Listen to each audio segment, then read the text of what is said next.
During our family trip, my daughter-in-law yelled at the hotel receptionist, "Don't talk to the old woman. She's just the help." My son laughed.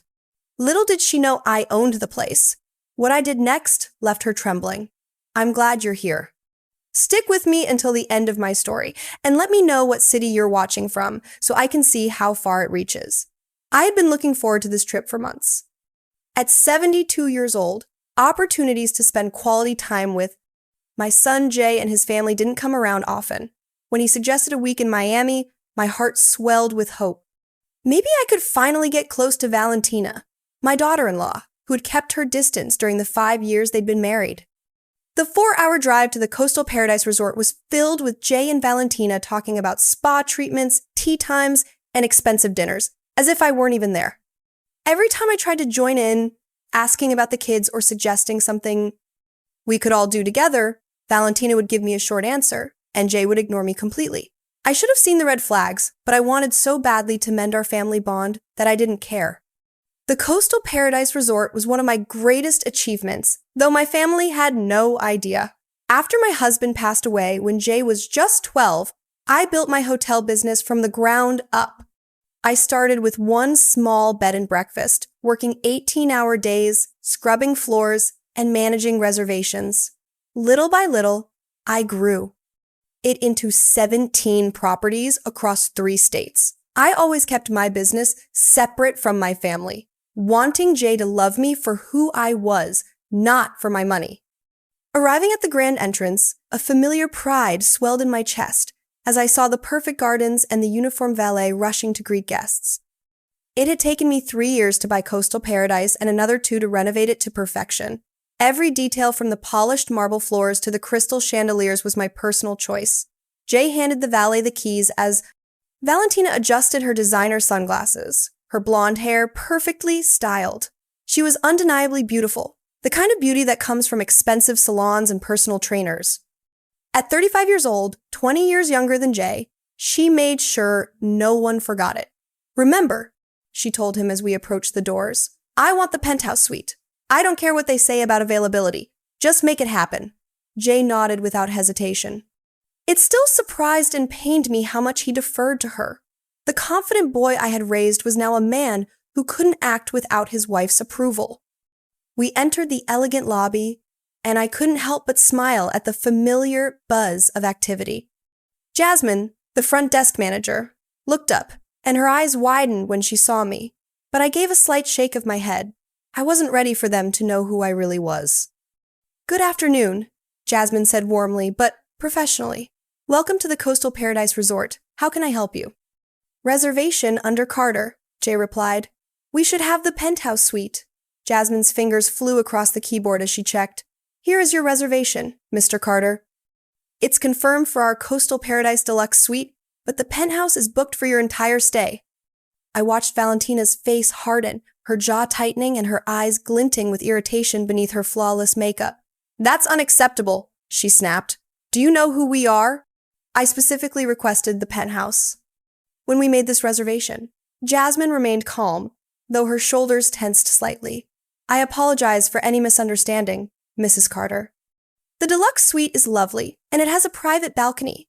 I don't want to hear about some second-rate room," Valentina interrupted, raising her voice enough to make other guests turn and stare. "I want the penthouse and I want it now." I took a step forward, hoping to de-escalate the situation. "Valentina, maybe we could." But before I could finish, she spun on me, her face contorted with fury. "Don't you dare speak," she shouted, her voice echoing off the marble floors. "Jasmine, or whatever your name is, just ignore whatever this old woman says. She's not important. She's just the help we brought with us." The conversations in the lobby stopped. My cheeks burned as the humiliation washed over me. But she wasn't done. "Don't talk to the old woman," she shrieked, pointing at me as if I were a piece of garbage. "She's just the servant, the nanny. Don't waste your time on her." I stood there frozen. My mouth was dry, and my heart pounded so hard I thought it might burst through my ribs. In my 72 years, no one had ever spoken to me with such venom, with such utter disrespect, and never in front of strangers. But what came next cut even deeper. Jay threw his head back and laughed. Not an uncomfortable laugh to ease the tension, but one of genuine amusement. as if watching his wife tear me down in public was the funniest thing he'd ever seen. Oh my goodness. Valentina, he said, wiping a tear from his eye. You're terrible, but you're not wrong. Mom, just let us handle this, okay? Go sit down somewhere. The betrayal hit me like a physical blow. This was my son, the son I raised alone, who I worked myself to the bone for, who I sacrificed everything for just to give him a good life. And he was laughing at my humiliation. Jasmine's face had gone pale, a mix of surprise and sympathy that only made the sting worse. All around the lobby, heard whispers and saw people pointing. Some were holding up their phones, no doubt recording every second of this mess. Ma'am, Jasmine said softly, her voice kind but still professional. Perhaps you'd like to wait in our lounge while we resolve the room situation. Before I could answer, Valentina let out a loud, theatrical sigh. Yes. Take the old woman somewhere she won't embarrass us anymore, and make sure someone keeps an eye on her. She tends to get lost. Jay laughed again. Strangers were watching, and I felt my heart splintering into a million pieces. I wanted to disappear, to run from this beautiful lobby, from my cruel daughter-in-law, from my mocking son, and never come back. But something inside me, a last vestige of the strength that had built this empire, held me firm. I met Jasmine's gaze. Her eyes held a silent anguish. She knew exactly who I was. She knew that with a single word from me, she could have Valentina escorted out so fast her designer heels wouldn't even touch the ground. But I stayed quiet. I picked up my small suitcase and walked to the elevator, my back straight, despite the crushing weight of the shame behind me. Behind me, Valentina was still yelling at Jasmine about the penthouse, her voice thick with the entitlement of someone who had never worked a day in her life. When the elevator doors closed, I caught Jasmine's eye one last time. She gave me a small nod, a silent message that she understood she was sorry and she was waiting for my signal. I had built this empire from nothing, employing over 300 people at my properties. I was respected in business circles, sought out by other hotel owners, known for my fairness and integrity. But in that lobby, I was just a pathetic old woman being yelled at by her son's wife while my son laughed at my pain. As the elevator rose to the 12th floor, each passing number stirred something inside of me. The pain was still sharp and deep, but another feeling began to grow beside it. Determination. The next morning, I woke up in what should have been paradise, but felt more like purgatory. My room overlooked the ocean, with waves gently lapping against the pristine beach. The sunrise painted the sky in shades of pink and gold, colors that would normally take my breath away. But I felt empty, as if someone had hollowed me out and left only a shell. I had barely slept. Every time I closed my eyes, I could hear Valentina's mocking voice. She's just the help. Jay's laughter. Replayed in my head as I wondered if I could have handled things differently. Though deep down I knew the real problem wasn't my reaction. The truth was, my own family treated me like I didn't matter. A soft knock on the door broke through my thoughts. When I opened it, Jay was in the hallway. He looked uncomfortable, but showed no hint of remorse. Mom, we're going to breakfast. Valentina wants you to watch the kids by the pool afterward so we can hit the spa. No. Good morning. No. How did you sleep? Not. Even a nod to what had happened in the lobby. Just another order, disguised as a favor. Jay, I said quietly. About last night. He waved a hand dismissively. Mom, don't make a big deal out of it. Valentina was just stressed about the room. You know how she gets when things don't go her way. A big deal? That's what he called his wife publicly, humiliating me. She called me a servant, Jay. She screamed at me in front of strangers. He shifted, avoiding eye contact. She didn't mean it. That's just Valentina being dramatic. Can we just not talk about it? We're supposed to be on vacation. I looked at him, searching for the boy I once knew. The little boy who would climb into my bed during thunderstorms, who would bring me dandelions and call them sunflowers, who once told me I was the strongest person in the world. That boy was gone. He had been replaced by a 7-year-old man who chose his wife's comfort over his mother's dignity. Okay, I said, the word tasting like ash in my mouth. I'll watch the kids. His relief was palpable, perfect. We probably won't be back all day. Spa first, then lunch, maybe some shopping. That's fine, right? Of course it wasn't fine. I had imagined this trip as a time for family, to get to know my grandchildren and feel like I belonged. Instead, I was being reduced to an unpaid nanny, but I nodded. Saying no would only cause a scene. And I had learned long ago that keeping the peace was more important than speaking up. The dining room was filled with vacationers enjoying their meals. Valentina had managed to get a table by the window, the best spot in the house, and she was already barking orders at the staff as if she owned the place. I want fresh squeezed orange juice, not that junk from Concentrate, she told our waiter, a young man named Terrell, I remembered from other visits.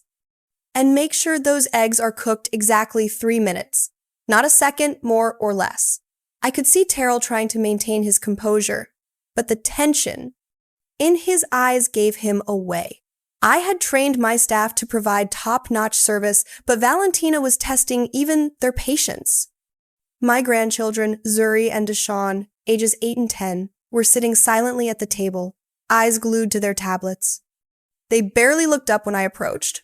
Good morning, sweetie, I said to Zuri, reaching out to tuck a stray piece of hair behind her ear, but Valentina's hand shot out, stopping me.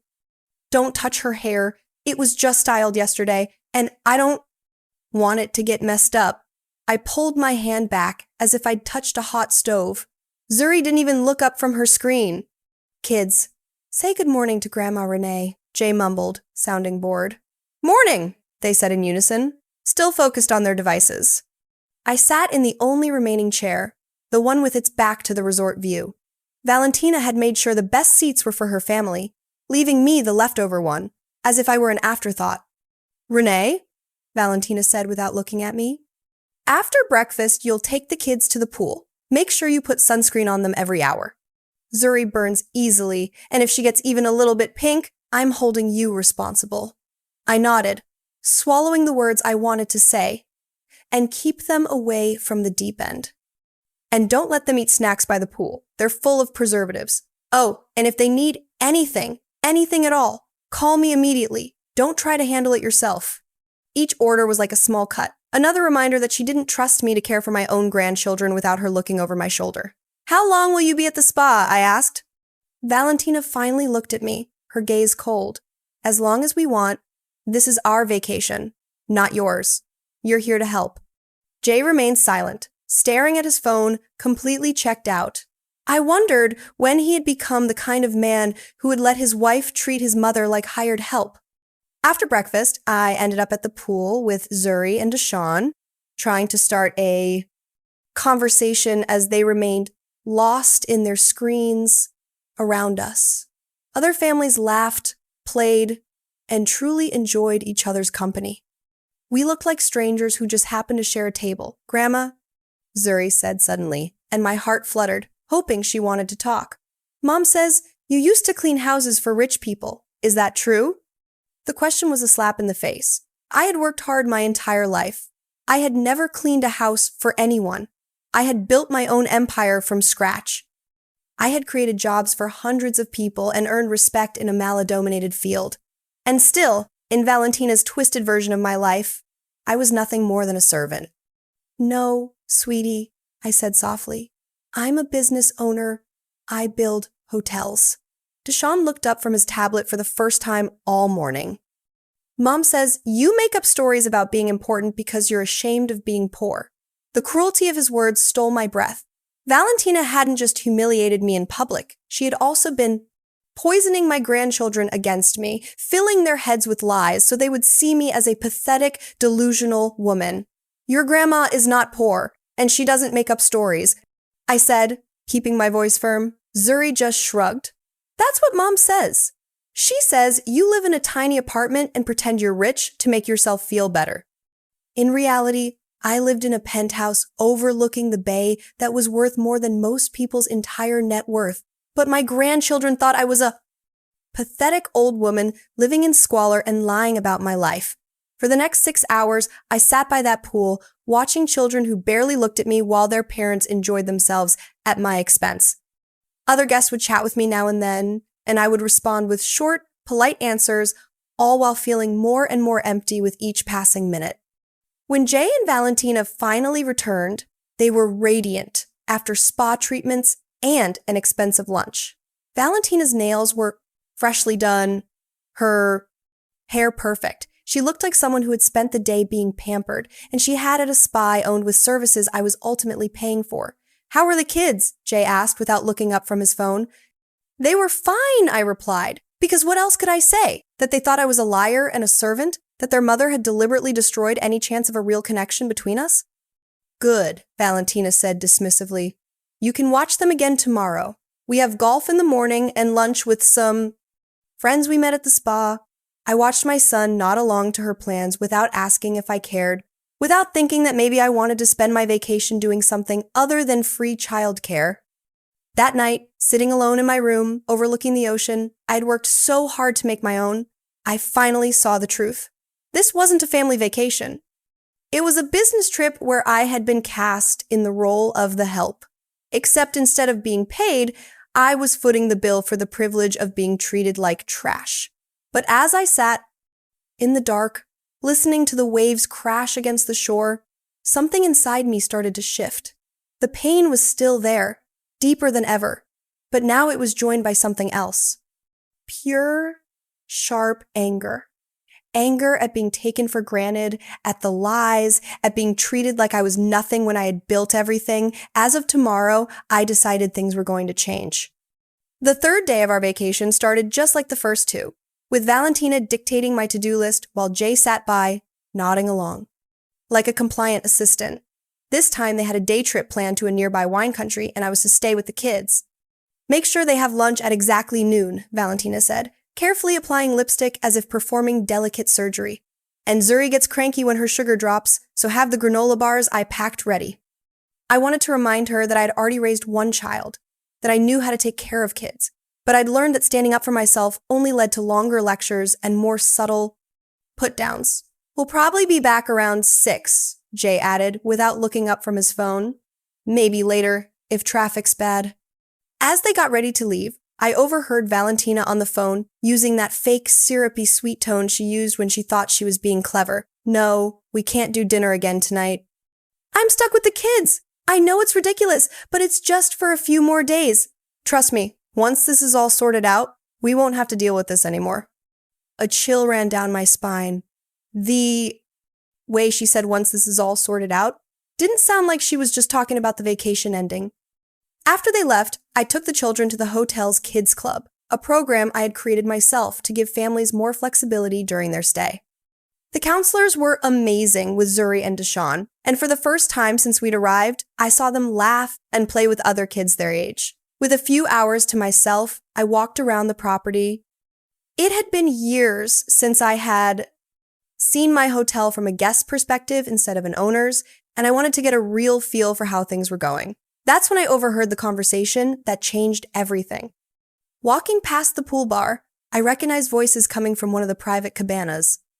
Jay and Valentina were supposed to be at the wineries, but there they were, hidden behind the curtains, talking in hushed tones with another couple I didn't know.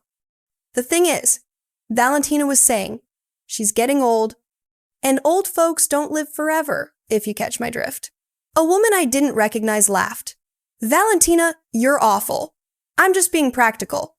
Valentina responded, "Jay's an only child, so we're going to get everything eventually. The only question is, how long will we have to wait?" My stomach dropped. I moved closer, hiding behind a large palm tree. "And what about Mrs. Renee?" the unknown man asked. "Doesn't she have any money of her own?" Then I heard my son's voice, the voice I had once trusted completely. "My mom? Nah. She's poor as a church mouse. She lives in a little apartment, scraping by on Social Security.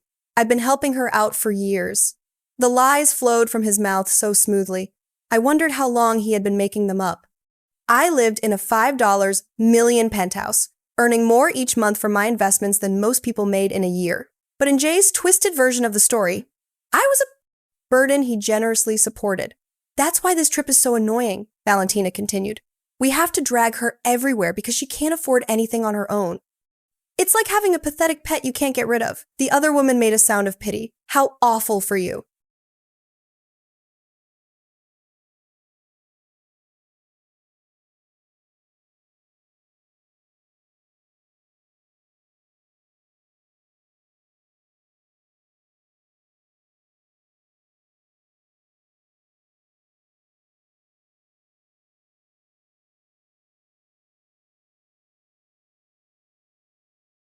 And I bet she thinks you'll take care of her when she gets really old and sick, over my dead body, Valentina said with a malicious laugh.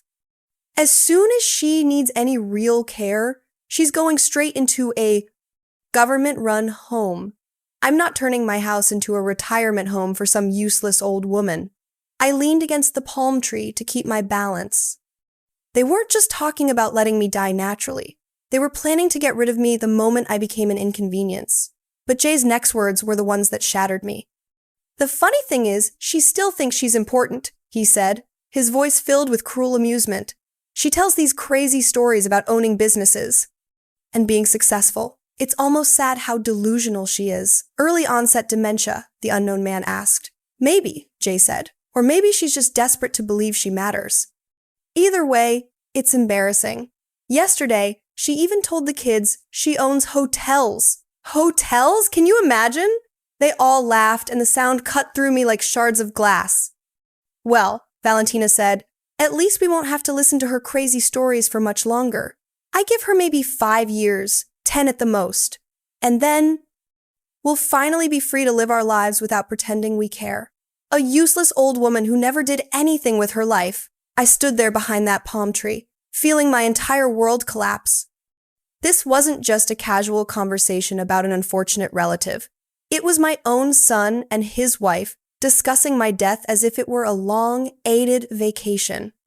The best part, Valentina added, is that she's so grateful for any attention we give her, like this trip. She really thinks we invited her because we wanted her to come. She has no idea we only brought her along so she'd watch the kids and we could go have fun. More laughter, more casual cruelty. Does she even contribute to expenses, Brenda? The other woman asked. Are you kidding me?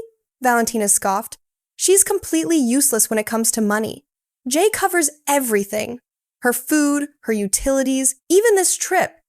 She's nothing but a financial drain on us. Another lie. For years, I'd been helping Jay out financially, covering part of his mortgage, paying for his kids' private school. I even bankrolled Valentina's shopping sprees. The credit card statements that came to my address were astronomical, and yet I paid them without complaint, thinking I was supporting my family. The only good thing about having her around, Jay said, is that she's a decent nanny. Free childcare, she's so desperate for our approval, she'll do anything we ask. It's kind of funny, actually. It really is, Valentina added, watching her try so hard to make us like her, bringing the kids expensive gifts. I stumbled back, my hand flying to my mouth to stifle a sob. The lies were a betrayal. But hearing them discuss my life as a pitiful joke, a burden to be discarded, was a knife to the heart. This wasn't just about money or respect. This was about a complete lack of humanity. They weren't just taking my money. They were taking my dignity and my legacy and turning it into something ugly and worthless. My mind raced back to that first night in the lobby. I had been so filled with shame that I didn't want to expose them. I had wanted to protect Jay from the embarrassment of his wife's behavior. But now I realized he was in on it. He was the one who had made me the butt of the joke. He was complicit in my humiliation, and he was okay with it. I had been so proud of my accomplishments, so proud of the life I built for my family. But they had turned my hard work into a punchline. I was nothing more than an ATM, a free babysitter, a pathetic old woman they couldn't wait to get rid of. I felt a new kind of anger building inside me. It wasn't the fleeting rage of the night before. It was a cold, hard, unwavering resolve. They thought I was useless. They thought I was a joke. I would show them what this useless old woman could do. I would show them what it meant to disrespect me. I pulled out my phone and dialed Jasmine's number. She answered on the first ring. Ma'am, I'm so glad you called, she said, her voice a mix of relief and concern. Is everything all right? Did you see? It's fine, Jasmine, I said, my voice steady. I need you to do something for me. I walked back to the kids' club and collected Zuri and Deshawn. They barely looked up from their screens as I took their hands. Let's go, kids, I said. We're going on an adventure. They looked up at me with tired eyes. Mom said we had to stay here. Desan said, your mom is wrong. I said, let's go. I took them to the beach, and for the first time, I put my phone and wallet down. We built sand castles. We ran along the water's edge, and I taught them how to find seashells. We laughed, and I told them stories about when their daddy was a little boy. For a moment, it felt like a real family vacation, but the knowledge of what was to come was a weight in my stomach. That evening, Jay and Valentina returned, flushed with sun and alcohol. They walked into my room, ready to hand off the kids and go to dinner. But I was standing there blocking the door. We're ready to go out, Valentina said, not even looking at me, her eyes on the kids. You can go to bed. Oh, I won't be going to bed just yet, I said, my voice as calm as a summer night.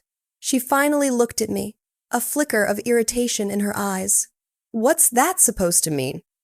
It means, I said, that you need to call the front desk and book yourself a different room for the night. You'll be checking out in the morning. Jay and Valentina stared at me, their faces a mask of confusion. What are you talking about, Mom? Jay asked. Don't play dumb, I said. I overheard your little chat at the cabana. I know what you've been saying about me. Valentina's face went from confusion to pure fury. You were eavesdropping on us, she hissed. You have no right. I own this hotel, Valentina, I said, my voice rising with every word. I have every right to do what I want, and what I want is for you to leave. I pulled a document from my purse and handed it to Jay. It was a list of all the financial support I had given him over the years. His eyes widened as he looked at the numbers, seeing for the first time the full extent of my generosity. You've been lying to me? He asked, his voice shaking as he looked at his wife. She's the one lying? Valentina screamed. She doesn't own this place. She's just a useless old woman who cleans houses for a living. Just then, Jasmine, the front desk manager, came into the room with security. I was told there was a disturbance, she said, her eyes on me, her voice calm and professional. Jasmine, tell her, Valentina shrieked, pointing at me. Tell her she doesn't own this place. Jasmine looked at me, and I gave her a small nod. Mrs. Renee Carter is not only the owner of this hotel. Jasmine said she is the sole owner of all 17 of the Coastal Paradise properties across the United States. She is our founder, our CEO, and the reason we are all standing here today. Valentina's face went white. She looked from Jasmine to me, her eyes darting with panic. Jay just stood there speechless, the document in his hand, a testament to the lies he had told. What's the meaning of this? Valentina finally managed to stammer out. It means, I said, my voice full of power and resolve, that you will be checking out in the morning, and you will be paying your own way. Every penny you and your husband have spent on this trip, every spa treatment, every meal, every cocktail, it will all be billed to your credit card. You can't do this, Valentina yelled. Oh, but I can, I said, a small smile playing on my lips. And I will. I turned to Jay. And as for you, my son, I said, you will no longer be receiving my financial support. The mortgage payments stop. The school tuition stops. You're on your own. Jay's face fell. Mom, please, we can talk about this. There's nothing to talk about, Jay. I said, you made your choice. You chose to laugh at your own mother's humiliation. You chose to lie about me to your children. You made your bed. Now you have to lie in it. He and Valentina looked at each other, their faces filled with a mix of shock and betrayal. They had thought they had me right where they wanted me, but they had underestimated me. They had no idea that the useless old woman they mocked was the one who held all the cards. That night, for the first time in years, I slept soundly. I went to bed knowing I was loved and respected, and every morning I woke up excited for the day ahead. It took me far too long to learn that being alone isn't the same as feeling lonely, and that sometimes the family you choose is stronger than the one you're born into. Jay and Valentina thought they were teaching me a lesson when they shamed me in that hotel lobby. They were right about one thing. I did learn something that week. I learned that I am worth fighting for, even if I have to be the one to do the fighting. And that changed everything. The story we have told is fictional, but is based on some real events. The names and places have been changed to protect the identity of those involved. We're not sharing this to pass judgment, but in the hope that someone listens and pauses to think, how many mothers are suffering in silence inside their own homes? I'm so curious. If you were in my place, what would you do? Would you choose to stay silent to keep the peace, or would you dare to face it all to get your voice back? I want to know what you think, because every story is a candle that can light the way for someone else. God always blesses.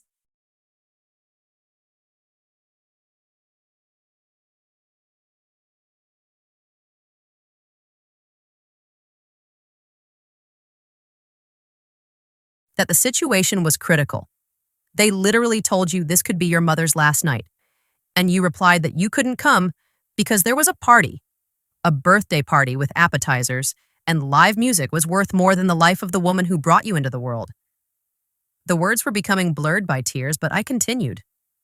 I needed to finish today. I understood something I should have understood years ago. You don't love me. Maybe you cared for me when you were children and needed me, but that feeling evaporated the moment you became independent. Now I'm just an uncomfortable social obligation, someone to visit occasionally to keep up appearances. My hand trembled as I wrote the next lines because I knew that once I put them on paper, there would be no turning back. That is why I have made a decision that will change our lives forever. I will not continue to live as a mother, begging for crumbs of attention from children who see me as a nuisance. I will not continue to pretend that obligation visits and courtesy calls are enough for me. I will not continue to accept that my life has less value than a party, than a dinner with friends, than a busy weekend. I paused to catch my breath. My heart was pounding, but it wasn't fear I felt. It was liberation. When you read this letter, I will already be gone from your lives forever. Don't look for me. You won't find me. I have decided to start over in a place where no one knows my story, where I can simply be Cecilia, not the abandoned mother who sacrificed herself for ungrateful children. Fiona approached again. Mrs. Stone, it's already 4 o'clock in the morning. You should rest. I'm almost done, honey. Just a few more lines. I am not making this decision out of anger, but out of self-love. The same love I gave you all these years, I will finally give to myself. I deserve to be surrounded by people who value my presence, who care about my well-being, who choose my company instead of tolerating it. I was reaching the end, and each word brought me closer to the freedom I had been unknowingly seeking. Don't expect me to come back. Don't expect a reconciliation. This is my definitive goodbye. Be happy with your busy lives, your important parties, and your clear priorities. I will be happy away from you. I signed with my full name, Cecilia Rosewood, your mother, until today. I carefully folded the letter and put it in the nightstand drawer. Tomorrow, I would give it to Linda with specific instructions on when to deliver it. For the first time in days, I fell asleep without crying. On Friday morning, I woke with a strange feeling in my body. It wasn't the physical pain I'd been carrying since the heart attack. It was something different, a mixture of nervousness and excitement I hadn't felt in decades. It was the feeling of being about to take control of my own life for the first time in years. Linda arrived early as she had been doing every day since my operation. She brought a thermos of homemade coffee and that warm smile that reminded me that there were still people in the world who genuinely cared about me. Good morning, dear. How did you wake up? You look different today, more peaceful. Linda, I need you to do me a very important favor. Perhaps the most important I've asked you in all these years of friendship. She sat in the chair next to my bed with a serious expression. Tell me what you need, Cecilia. You know you can count on me for anything. I handed her the letter I had written during the early morning hours. I need you to give this to my sons, but not now. Wait until Sunday afternoon, come to visit me. Linda took the envelope carefully, as if she knew it contained something that would change everything. What is this, my dear? It's my freedom, I said with a smile that even surprised myself. And I need you to help me with something else. I need you to help me disappear. Linda's eyes immediately filled with concern. Cecilia, what are you talking about? Are you thinking of harming yourself? Because if so, no, I interrupted her, taking her hand in mine. I'm not talking about suicide, Linda. I'm talking about rebirth. I'm talking about starting a new life far from here. Far from children who don't value me. Far from this city where every corner reminds me how much I've given and how little I've received in return. I explained my complete plan. For the past few hours, I had been thinking about every detail as if my mind had been waiting for years to plan my own liberation. I have money saved in an account my children don't know about, I told her. It's not much, but enough to start. It's $8,000 I've been saving from my pension for the last 3 years after Benjamin lost my savings in his failed business. I have it at the National Bank in an account solely in my name. Linda listened to me with a mixture of admiration and concern. But Cecilia, where are you going to go? Do you have family in another city? I have a cousin in Dallas, Hope. We haven't spoken in 5 years, but I know she lives alone in a big house she inherited from her husband. I'm going to write to her. I'm sure she would take me in for a while until I get settled. It was true. Hope had always been different from the rest of the family. She was an independent woman who had never married or had children and who had always told me she admired my strength. On the few occasions we spoke on the phone, she had hinted that if I ever needed a change of scenery, her house was open to me. The plan is simple, I continued, explaining to Linda. On Sunday, when my children come, it will be the last time they see me. After they leave, you help me get out of the hospital. I'm not going to officially check out. I'm simply leaving. I'll leave the letter on my bed and disappear. And your things, your apartment. I already talked to Fiona about this. She has a sister who's a lawyer, and she's going to help me make a power of attorney so you can take care of everything. You can sell my furniture, keep whatever you want, and use the money to pay what's left of the rent until the contract ends. I never liked the apartment anyway. It was too small, too sad. Linda remained silent for a long moment, processing everything I had told her. Cecilia, are you sure about this? It's a very big decision.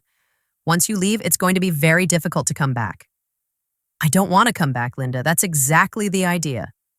I want my children to understand what it feels like to be abandoned by family. I want them to know what it's like to look for someone you love and not find them. I want them to live with the guilt of having lost their mother by choosing a party over her life. The words came out of me with a clarity and determination that surprised me. It was as if all these years I had been accumulating strength for this moment. Besides, I continued, I'm 66 years old, Linda. If I live to 80, I have 14 years left. Am I going to waste those years begging for attention from children who see me as an obligation? Or am I going to use them to see new places, make new friends, maybe even find the love I never allowed myself to have? For the first time since I had started explaining my plan, Linda smiled. You're right, my dear. You have every right in the world to be happy. And if they can't give you that happiness, then you need to find it somewhere else. Exactly. And I need you to promise me something else, Linda. When my children come looking for you after reading the letter, when they beg you to tell them where I am, I need you to tell them you don't know because you really won't know. I'm not going to tell you my exact address in Dallas until I'm completely settled. And sure, I don't want them to find me. Linda nodded with determination. I promise, Cecilia. But I want you to keep me updated on how you are to call me at least once a week so I know you're safe and well. Of course, you're the only real family I have, Linda. You're the sister I never had and the only person who truly cares about my well-being. We spent the rest of the morning planning the details. Linda would take care of contacting Fiona's sister for the legal papers. I would call my cousin Hope from the hospital phone to explain my situation. I also needed to withdraw my $8,000 from the bank and convert it to cash for the trip. You know what's the saddest thing about all this? I said to Linda as we organized the last details. That I'm more excited about this new life than about anything that has happened in the last 10 years. I feel like a teenager planning to run away from home. But instead of running away from controlling parents, I'm running away from ungrateful children. It's not sad, my dear. It's liberating. You've spent your entire adult life living for others. It's time for you to live for yourself. That afternoon, I called Hope from the hospital phone. Her voice sounded surprised, but genuinely happy to hear from me. Cecilia, what a nice surprise. How are you, cousin? Hope, I need to tell you something important. I'm going through a very difficult situation with my children, and I need to make a radical change in my life. Is your invitation from years ago to visit you in Dallas still open? She didn't hesitate for a second. Of course, cousin. This house is too big for me alone, and I'd love to have company. What's going on? Are your children okay? My children are perfectly fine. I replied with a bitterness I couldn't hide. So much so that they don't need their mother for anything. I'll tell you everything when I arrive, but I need to leave here as soon as possible. Come whenever you want, Cecilia.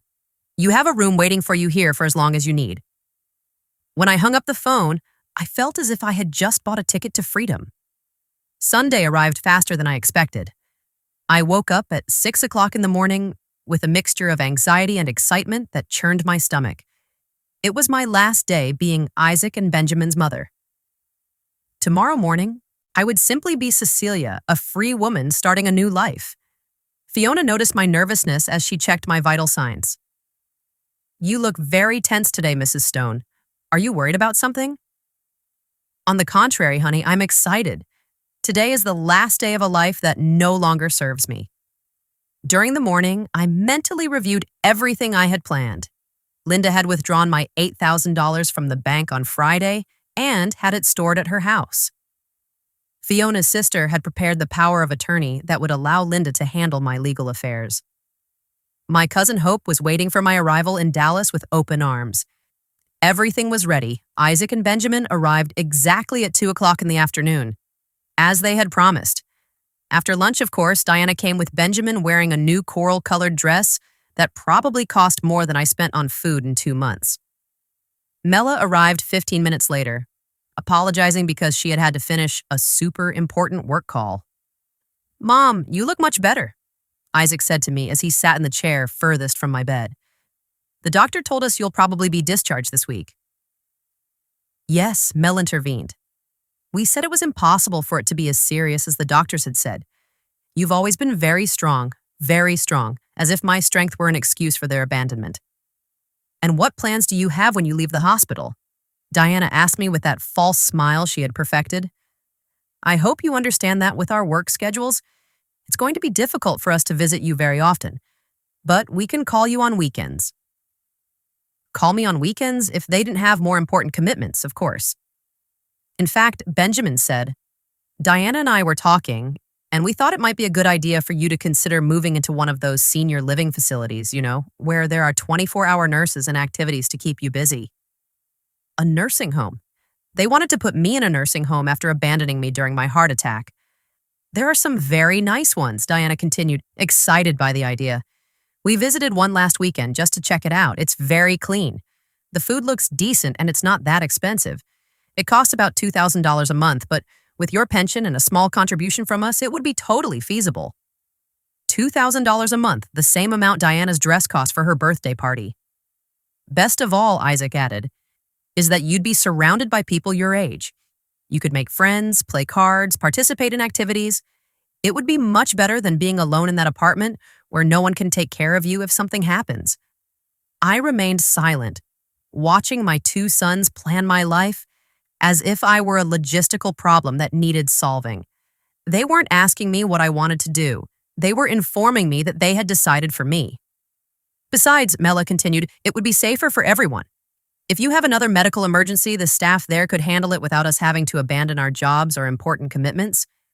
There was the naked truth.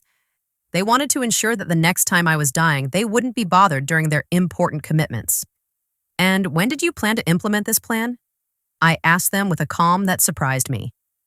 Well, there's no hurry, Benjamin said, but maybe in the next 2 or 3 months. That way you have time to get used to the idea and we can save for the initial payment. 2 or 3 months, the time they gave me to prepare for my official exile. You know what? I said to them, feeling a strange smile forming on my lips. I think you're right. I think I need to make a radical change in my life. The 4 of them visibly relaxed, thinking I'd accepted their plan. I'm glad you see it that way, Mom. Isaac said, it's going to be best for everyone. Without a doubt, I added, it's going to be best for everyone. They spent the next hour talking among themselves about the details of the senior living facility, about their work plans, about the vacations they were planning for next month. I was just a silent spectator of the conversation about my own future. Diana showed Mela photos on her phone of the birthday party, that celebration that had been more important than my life. Look, this is the cake I ordered. Isn't it beautiful? It cost $300, but it was worth every penny. $300 for a cake, a quarter of what I spent on food in an entire month. And this is the dress Benjamin gave me, she continued, swiping to another photo. Isn't it divine? It's designer. It cost $1,200, but my husband says I deserve it. She deserved it. She deserved a $1,200 dress, but I didn't deserve them to come see me while I was dying. At 4 o'clock in the afternoon, they began to make the typical farewell gestures. Mela looked at her watch for the third time in 5 minutes. Diana yawned exaggeratedly. Benjamin obviously checked his phone. Well, Mom, Isaac said, standing up, I think it's time for us to go. We have dinner with Mela's parents, and we don't want to be late. Dinner with Mela's parents. Of course, they were in a hurry to leave. It's okay, dears. Go in peace. Each of them gave me a quick, superficial kiss on the forehead, the kind given out of obligation. Diana even wiped her lips afterward, as if my skin had left some unpleasant residue. We'll call you this week, Benjamin promised from the door. And we'll start researching more senior living facilities, Mela added. Take good care of yourself, mother-in-law, Diana said with that false smile. And don't worry about anything. We'll take care of everything. They left, leaving behind the scent of Diana's expensive perfume and the echo of their empty promises.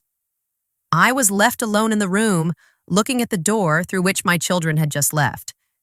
In a few minutes, Linda would come in to help me with the final phase of my plan.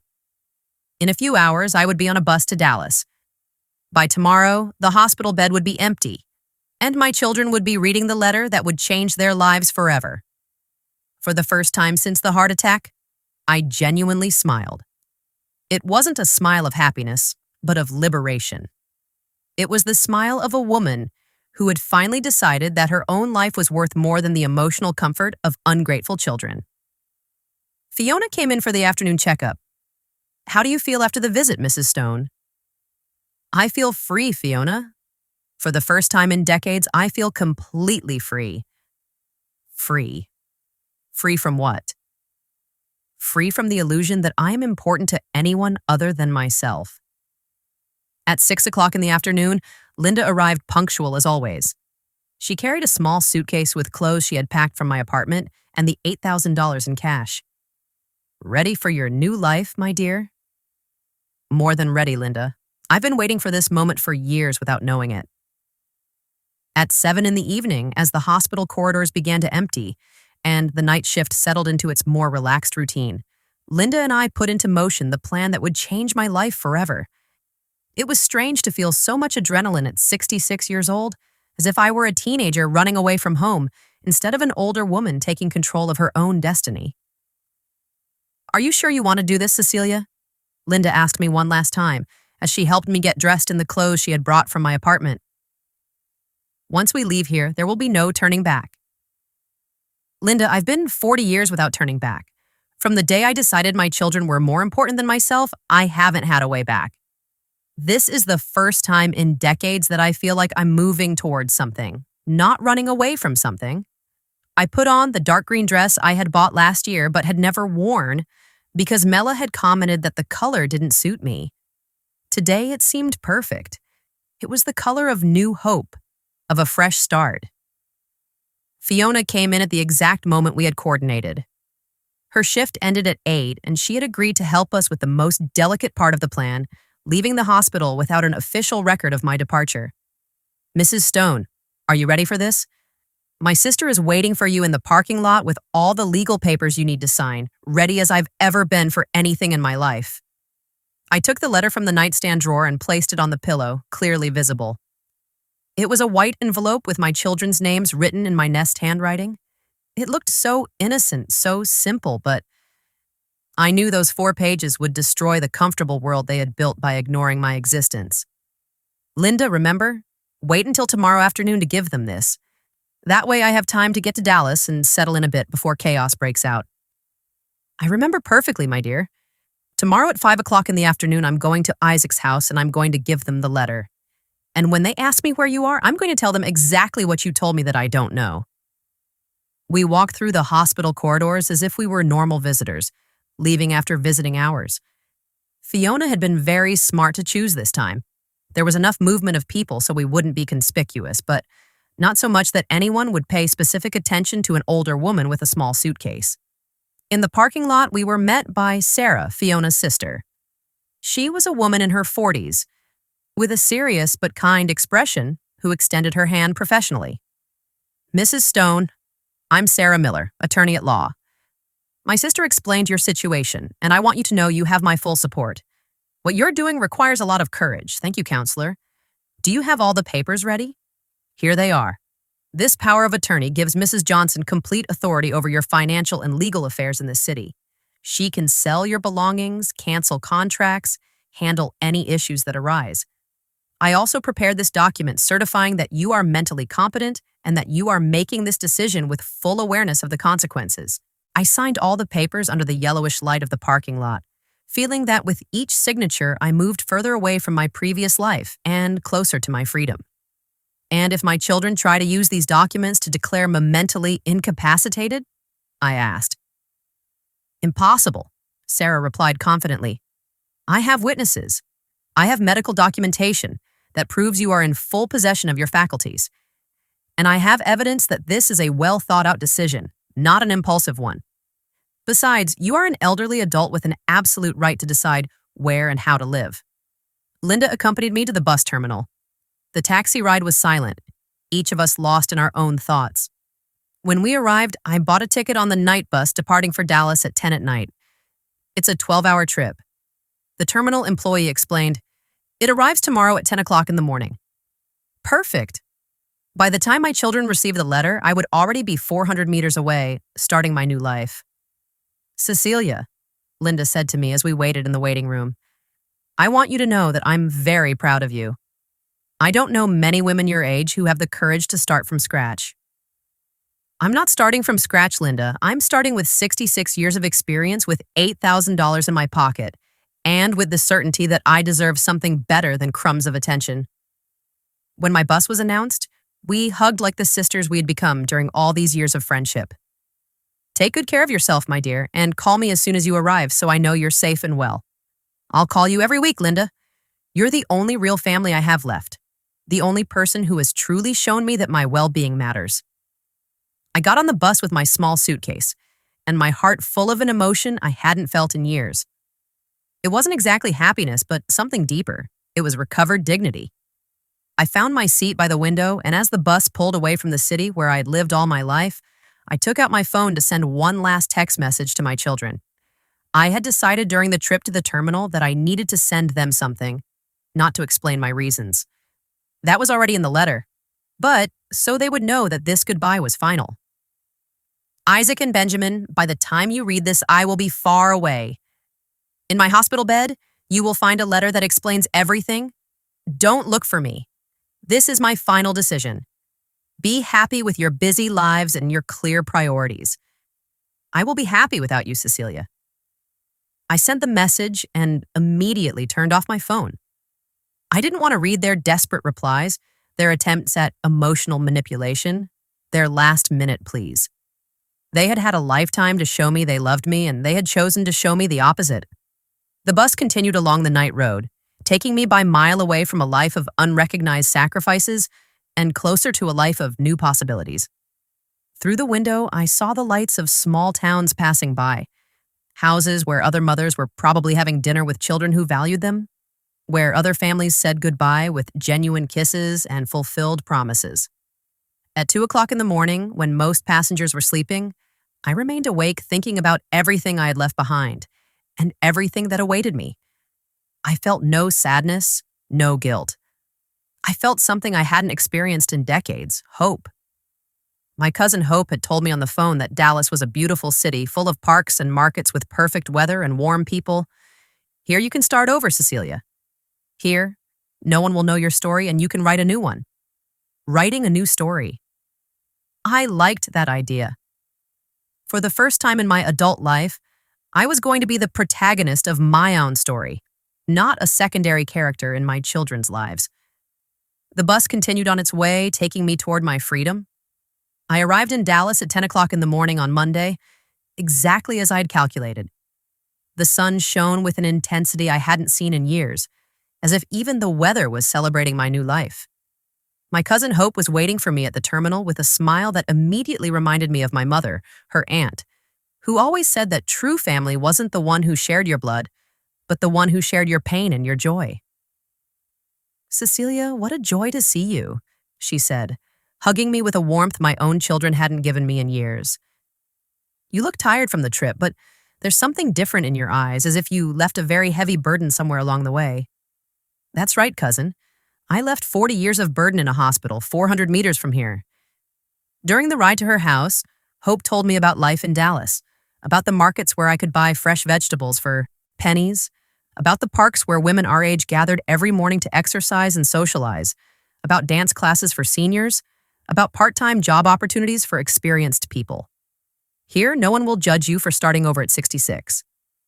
"Cecilia, this city is full of stories of rebirth." Her house was exactly as she had described it: large, full of light, with a backyard where roses, jasmine, and a lemon tree filled the air with fragrance. My room had a window overlooking the garden and a bed with white sheets that smelled of lavender. "This will be your home for as long as you need, cousin, and if you decide to stay forever, it will be an honor for me." That first afternoon, while Hope prepared a homemade meal that reminded me of my childhood, I received the call I had been waiting for. It was Linda. "Cecilia, I just delivered the letter. It was exactly as you imagined. Tell me everything, Linda. I need to know how they reacted." I arrived at Isaac's house at 5 o'clock in the afternoon as we agreed. They were having a quiet family dinner. When I told them I had a letter from you, Mela rolled her eyes and said, "It's probably another one of her dramatizations because we haven't visited her in 2 days." I laughed bitterly. Even my letters they considered dramatizations. But when Isaac started reading, his face completely changed. "Cecilia." He went pale as a sheet. He started reading aloud and everyone fell completely silent. When he finished, Diana screamed, "This can't be real. Mothers don't abandon their children." And Benjamin started dialing your phone desperately. "And what did you tell them when they asked where I was?" "Exactly what you asked me to. I told them I didn't know, that you had only asked me to deliver the letter and hadn't told me where you were going." Isaac became furious and yelled that it was impossible for me not to know anything, that we were very good friends, but I stood firm. "How did they look when you left?" devastated Cecilia. But it wasn't sadness I saw on their faces. It was panic. The panic of realizing they had lost something forever and that it was their own fault. That night, lying in my new bed in my new city, with the scent of jasmine wafting through the window, I received dozens of missed calls and text messages from my children. I didn't answer any, but I read them all. "Mom, please call us. We can talk about this." Isaac. "Cecilia, this is ridiculous. Mothers can't just disappear." Mela, "Mom, I understand you're upset, but this is extreme. Come back and we'll fix everything." Benjamin, mother-in-law, "I think you're overreacting. We love you. We just have busy lives." Diana. The messages continued for days, becoming progressively more desperate, more pleading, more aware of the magnitude of what they had lost. "Mom, I went to the hospital and found your bed empty. The doctor said you left without being discharged.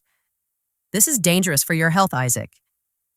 Please, Mom, at least let us know you're okay. We're very worried." Benjamin, "Cecilia, we've been thinking, and you're right about many things. We can change. Come back, please, Mela." But it was too late for changes. It was too late for regrets. They had had 40 years to change, 40 years to value me, 40 years to show me that my life mattered. I wasn't going to give them a second chance. 3 weeks after my arrival in Dallas, I had already established a routine that filled me with a peace I hadn't known in decades. I woke up early to walk in the park with a group of women my age who had welcomed me as if I were a lifelong friend. I had found a part-time job at a downtown boutique assisting ladies who appreciated my experience and good taste. In the afternoons, I took painting classes at the cultural center, something I had always wanted to do but never had time for because I was too busy sacrificing myself for my children. "You look 10 years younger, Cecilia," Hope told me one afternoon as we painted together in the garden. "It's incredible what freedom can do for a woman."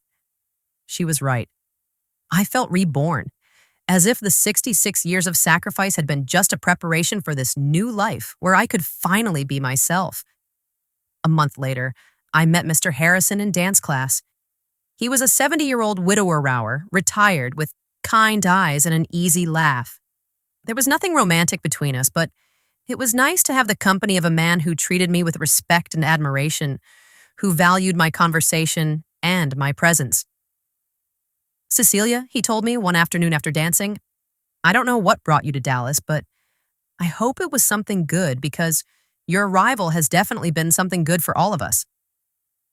My children's messages had gradually decreased from desperate to pleading, from pleading to angry, from angry to resigned. The last message I had received a week ago: "Mom, if this is what you really want, we respect it. We just want to know you're okay and happy. We've realized many things since you left, and you're right about everything you said. We hope someday you can forgive us, Isaac." Forgive them. Maybe someday I could forgive them, but I could never forget. And I would definitely never go back to being the mother who begged for crumbs of attention. 6 months after my arrival in Dallas, as I had coffee in the garden on a sunny morning, I reflected on everything I had gained by losing my children. I'd gained dignity, self-respect, genuine friendships, new experiences, and the possibility of living my last years as I wanted to live them, not as others expected me to live them. My phone rang. It was Linda with her weekly call. "How are you, dear? You sound happier and happier." "I'm better than ever, Linda. Yesterday, I enrolled in a literature course at the university. Imagine at 66 years old, I'm going to study something I always loved but could never do because I was too busy raising children who didn't value me. It makes me so happy to hear you like that, Cecilia." "And them, have you heard anything? I see them occasionally posting photos on social media. They continue with their busy lives, their important parties, their urgent commitments. The difference is that now I don't have to pretend I care." That night, as I wrote in the diary I'd started keeping, I reflected on the bravest decision of my life. It hadn't been easy. There had been moments of loneliness, moments where I missed the illusion of having a family that loved me. But those moments were becoming less frequent, replaced by the deep satisfaction of finally living for myself. "Dear diary," I wrote, "today I turned 67. It's the first birthday I celebrate without expecting my children to call, without feeling disappointed by their indifference. Hope organized a small party for me with our friends from the park, and for the first time in decades, I felt genuinely loved and valued. This is the life I deserve. This is the life I should have always had." I closed the diary and looked out the window at the moonlit garden. Tomorrow would be another day of my new life, another day of freedom, another day of simply being Cecilia. Not the abandoned mother, not the sacrificed woman, but a complete woman living on her own terms. And for the first time in 40 years, that was more than enough. If you enjoyed my story, you can support me by sending a super thanks so I can write more stories like this. Thanks a lot in advance. What about you? What would you do in this person's shoes? I'd really love to hear your thoughts, so drop them in the comments. I'm always curious to know what you think. Oh, and let me know where you've heard this story. If you want to hear more life stories like this, like the video and subscribe to my channel. There are many more waiting for you. Big hugs and see you next.